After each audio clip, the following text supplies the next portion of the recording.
welcome back to your girl channel. We got another episode of Daily Squeeze today, and things are heating up on the streets, you guys. Man, I ain't never tell you, Nene is out here trying to cover her ass with this whole Snakegate situation. Then the reunion was just filmed, so Love B. Scott just posted some behind the scenes tea that was going on with it, and it was hella juicy, so we're gonna get into everything about that. There was some things that happened last week that I didn't really get a chance to get, break down and get into and do a episode of Daily Squeeze on, but we'll just combine it with this one because it's just too much, y'all. It's too much. Now, of course, with this episode, everything on Daily Squeeze, we gotta have a residential juice to go along with it. So today, your girl, you know what I like? That Minute Maid Great Punch. Let me stir it around because it's some extra stuff. It ain't just great punch, okay? Let me take a quick sip before we get into talk about everything, y'all. Y'all got some juice? Go ahead, take a sip with me. Ooh, his bitch, we need it, okay? I think I might put a little bit too much in there, so that's just gonna hit me in the middle of talking about this. But that's all right, though. We'll just use it as liquid courage. So yeah, this episode, let's go ahead and break everything down. Let's knock out the small stuff first, and then we'll get to the Real Housewives of Atlanta at the end.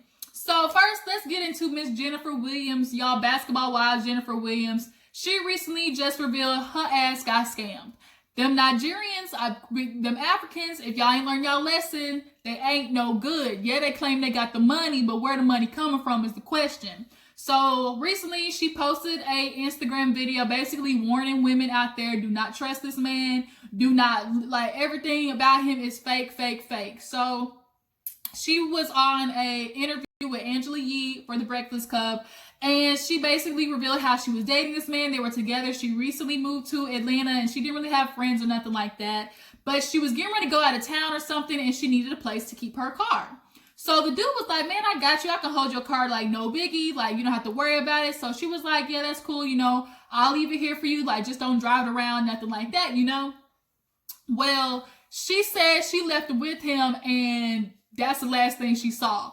And he is MIA. He gave her a fake alias name. And of course, people were like, well, girl, Jennifer, it's the 21st century. Like, did you not Google him? And she claimed she did, but the name that he gave her was fake. So anything she Googled, nothing came up. Well, after posting about him, a whole bunch of other women came out basically saying, man, that nigga got me too. Like, that Nigerian took me for everything I got.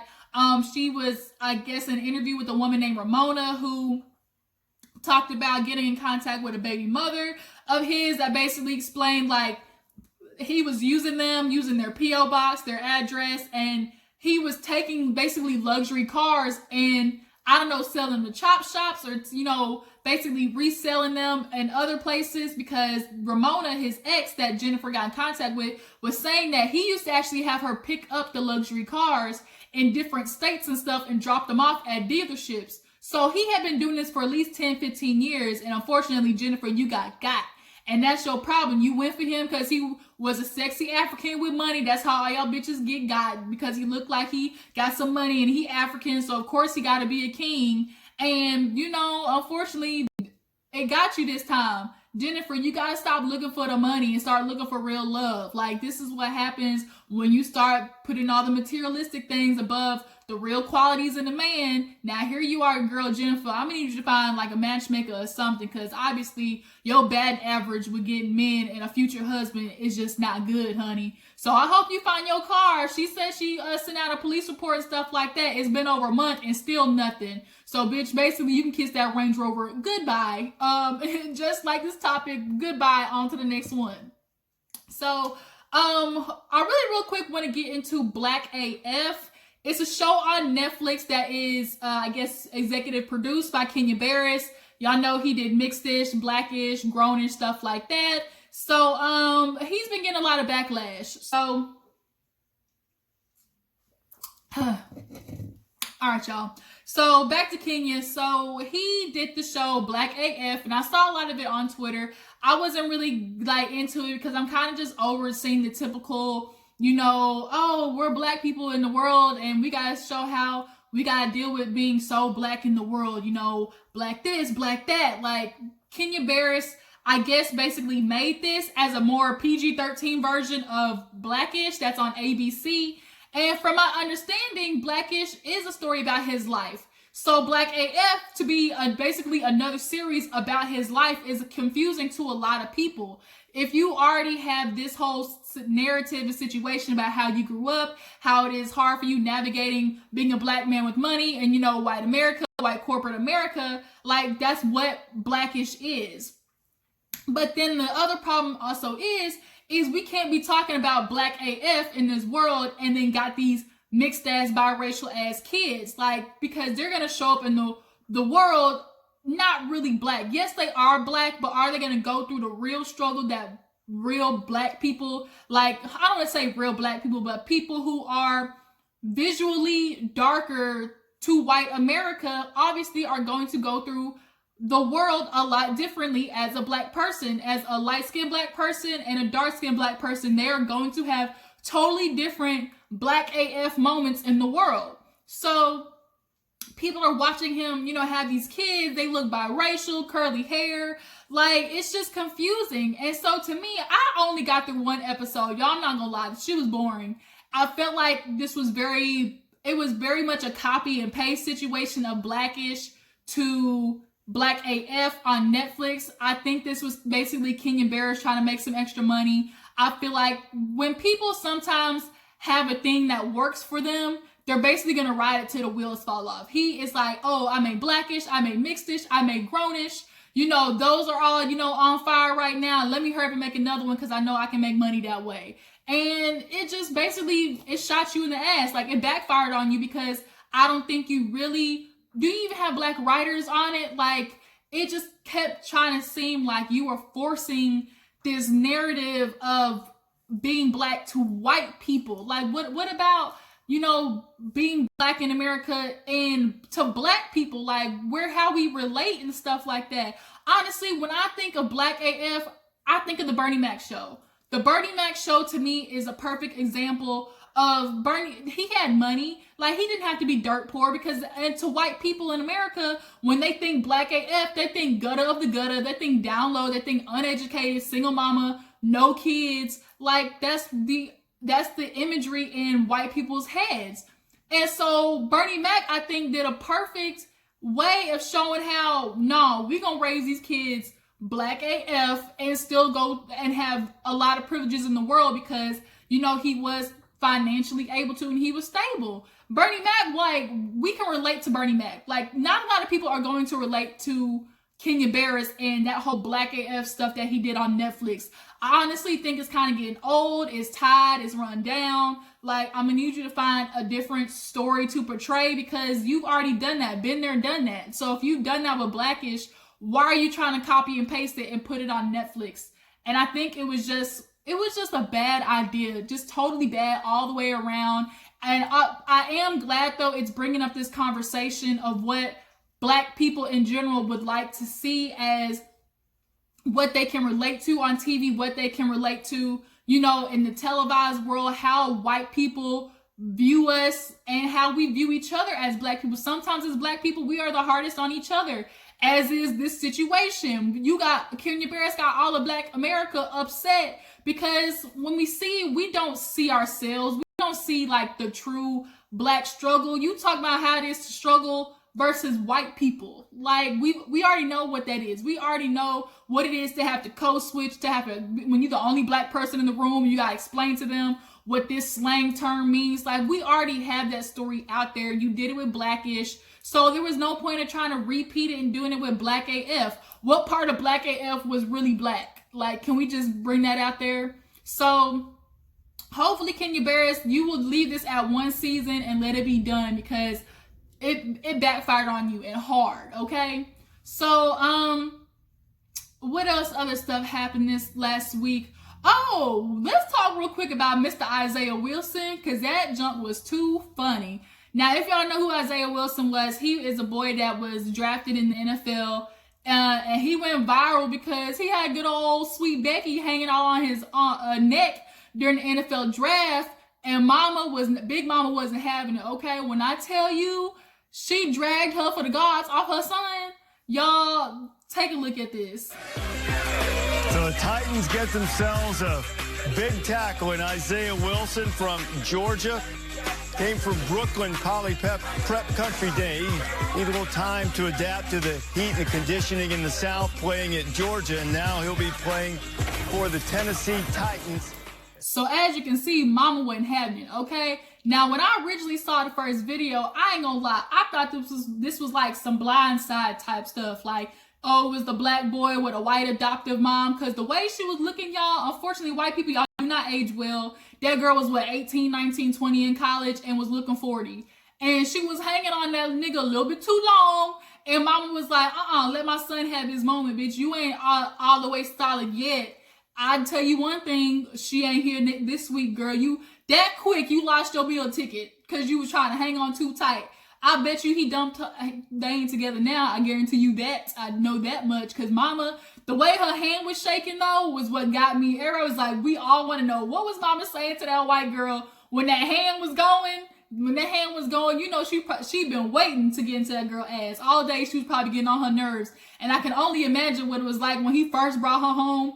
The first time, like, it's kind of hard for black mamas when they son bring home a snow bunny. Like, it's just us. I know it's not, like, we get it. Interracial dating, it's 2020. Like, we should be accepting it. But it's just something about when you raise a black boy in America and what they got to go through and they bring home a white woman. It's like, really, my nigga? Like, really? And then you a black boy who is going to go off and be successful, be in the NFL, and you ain't got no black girl around your arm. And it's so typical because that's what we see. We see when a black boy makes it, it always seems like he got him some little biracial Brazilian or some light skin or a white girl. It's never like a true brown skin girl, a dark skin black girl. And a lot of people were tired of it. A lot of the NFL draft became very viral because of the girlfriends that were there in this situation. But little girl, I'm telling you right now, bitch, you are no longer around. You have not even made it through training camp. I'm sorry, girl. It was nice to know you, but mama said it's time for you to go. Time to get up out of this house. Let my son have his moment. That's my baby, girl. You better get around his neck. I don't know why she was fighting the mama either. Like, she was getting tugged and like she was trying to sit down. Like, bitch, if you don't get up, we on live TV. Now you done embarrassed my son in front of the whole world. Now he got this white woman around his arm. Like, mama didn't want that on TV. She didn't want the whole world to know that she was dating this damn Becky. Like, don't nobody want to know that. Whew. All right, y'all. Last but not least, let's get into the meat and potatoes of this episode. So, Real Housewives of Atlanta. They just filmed the reunion. And things have been getting really intense with all the ladies, especially Nene, Yolanda, because of the whole Snakegate situation. So Lil B. Scott basically posted some behind the scenes about what was going on. And basically, Nene is going against Bravo. Apparently, she's hired Lisa Bloom, the lawyer. That's going to backfire on you. And her and Candy got into it. Nene actually uploaded a YouTube video basically explaining the whole situation, why she was upset, and the whole Yolanda Snakegate thing. Now, Real Housewives of Atlanta didn't have an episode come on last night. They did like a Secrets Revealed episode, and we actually got to see a little bit of when Yolanda and Nene were confronted by the rest of the girls on that episode. And Yolanda came clean about apparently lying that she had an audio when she really didn't. So now here's this, this big debate between Nene and Yolanda of, no, there's no recording versus, oh, no, there is, you're lying. And it has everybody confused. But at the end of the day, y'all, I'm not going to lie, I don't think there's no recording. There is no way, if Nene had an actual audio, she wouldn't have played it already, because you would have been able to nip this whole thing in the bud. It would have been easy for you to put it out there and be like, checkmate, bitch, Yolanda, here it is. We hear the audio recording that you did, and left it at that, but we haven't done that yet. So Nene, I'm starting to believe that you pull Yolanda from up under a rock, like Cynthia said, and you were using her as your end for Real Housewives of Atlanta because you had nobody to film with. Like Yolanda said, they basically came up with a plan that they thought was bulletproof for both of them to get their airtime, because we all know Yolanda, that bitch from Clark, has been trying to get on Real Housewives of Atlanta since she had her first little drunken night when everybody met for lunch that one episode. And she messed up, and she has been trying to hang around these girls' necks to try and make her way to TV. And I think Nene knew that. She knew she was thirsty. She was thirsty. Like Nene said on her YouTube video, she said, "You are thirsty. Yolanda was thirsty. What did I do to her? What did I do?" And it's like, Nene, first of all, you have been doing so much stuff to people over this past 10 years that it's about time it came to a head. Here it is. You beat up on ladies, you beat up on production, you're verbally, emotionally abusive to people. I'm sure Andy has a lot to say about you, but he just can't because, you know, he the host and the executive producer. So he paid to keep his tongue quiet and keep his opinions to himself. But I know Andy got to be tired of your ass too because the rest of the world is. I don't think Nene is adjusting well to the fact that she used to be the HBIC, the queen bee, and everybody in the world has basically turned their back on her. Part of me feels bad, like, dang, Nene, like, you was at the top, so now you got a long way to fall. But then on the other half of me, it's like, bitch, you kind of earned it because the way you treat people on the way up, what they say, the way you treat people on the way up, better be careful because on the way back down, they might not be there to help you. And that's basically what's happening. So then it was also revealed that there was this whole mix-up between what they were gonna wear on screen and stuff like that. And Nene basically felt like production was setting her up to look like the black sheep because they all talked about who was wearing white. And producers apparently told her, well, there's other girls wearing white, so there might be too much. And Nene's like, okay, I got it. So she's gonna wear black sequins. Well, I guess she asked Greg, and Greg told her, no, don't do that. They're gonna make you look like the one to stand out, like the black sheep. Don't do that.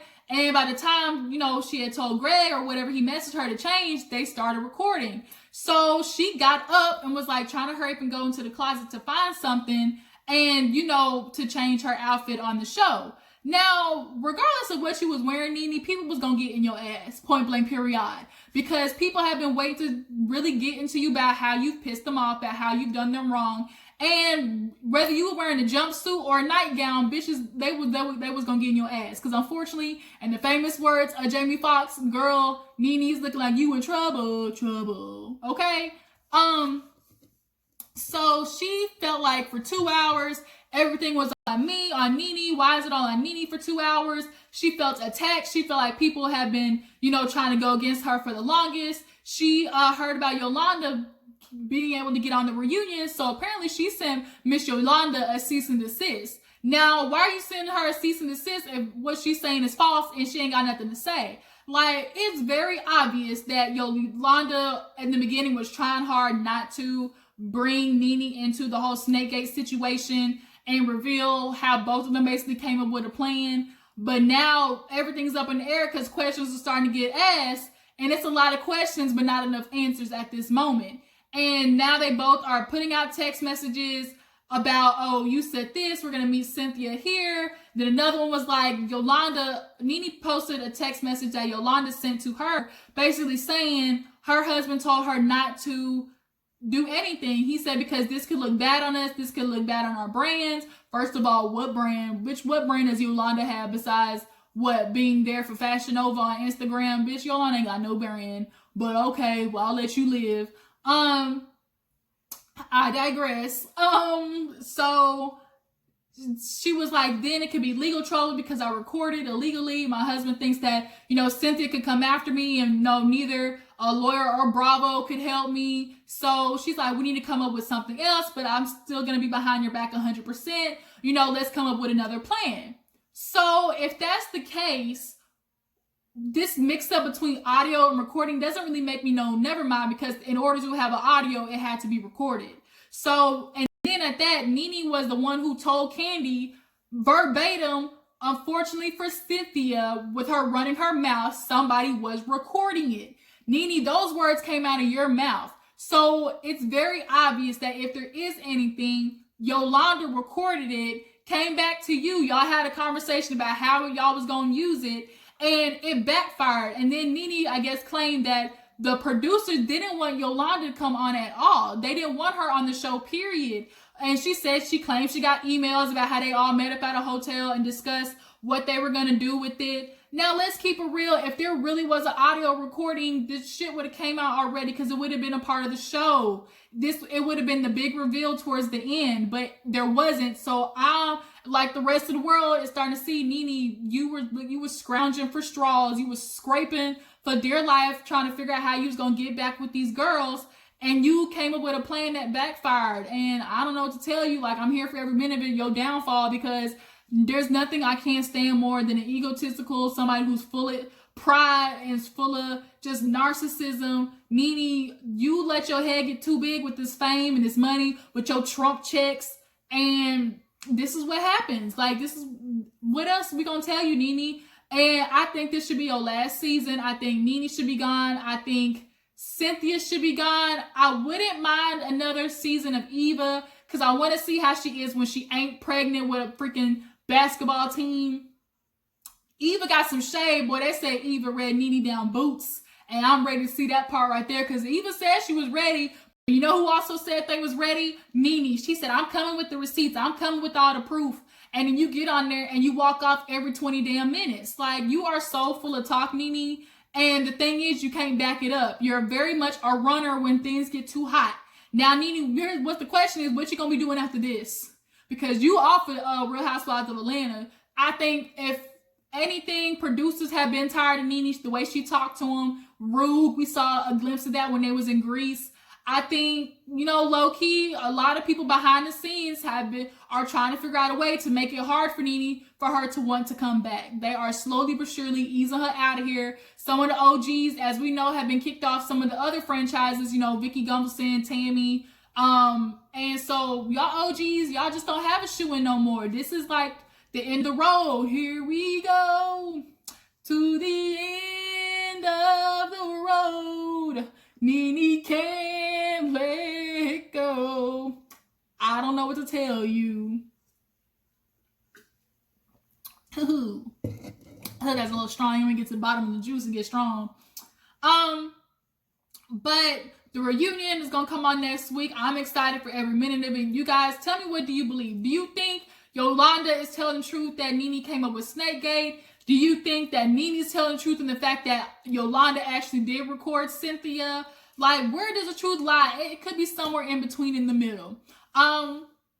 Black AF, do you think Black AF is really representing the culture, or is it just representing, you know, black people to white America? Like, what does black people look like to them through the white lens? I don't think Kenya Barris is showing what the world of black people through the black lens like that. Uh-oh, hold on, don't do that.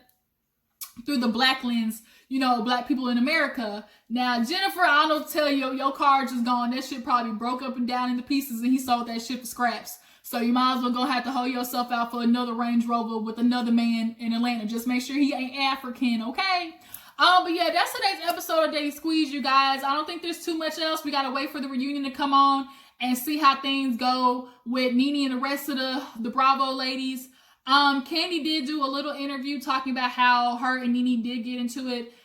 Kenya and Nene got into it, obviously, and Nene is feeling a type of way that Yolanda was able to come on, but they didn't bring the cookie bitch, and they didn't bring, you know, the husbands and stuff like that. Because this is a virtual thing, we can't do as much as we usually would. But I mean, I get you could be mad that they didn't bring any other stuff, you know, for the other ladies who have to get into. But at the end of the day, Nene, that has nothing to do with you. People got problem with you, and you said you was ready for battle, so bitch, bring your guns out. You can't wimp out now talking about you ready for war, and you come, look, bitch, you can't bring no knife to a gunfight, and that's what you did, unfortunately. So you're gonna have to run, tuck your tail, run back home with your open ass marriage. Apparently this dude, nigga named Roddy, that she got back in Maryland or something like that, he's being revealed, you know, with your perfect marriage and stuff like that. Girl, glass houses can't throw stones, Nene. Bitch, everybody's coming back with bricks for your ass. But yes, it's a lot going on in the streets, y'all, and I'm just gonna be here back to report it. Appreciate you guys for tuning in. Tell me what you thought about the topics we discussed today. I will be getting back to you guys with everything. Also drop down in the comments and tell me, would you guys like me to review Growing Up Hip Hop? I'm thinking about doing this season. And Insecure, should I add Insecure to the review list? Y'all drop down and let me know. like I said, appreciate you for tuning in. Make sure you subscribe to my channel, you guys. Don't forget to join the Juice Box crew, like this video, and I'll catch you guys on the flip side. Deuces.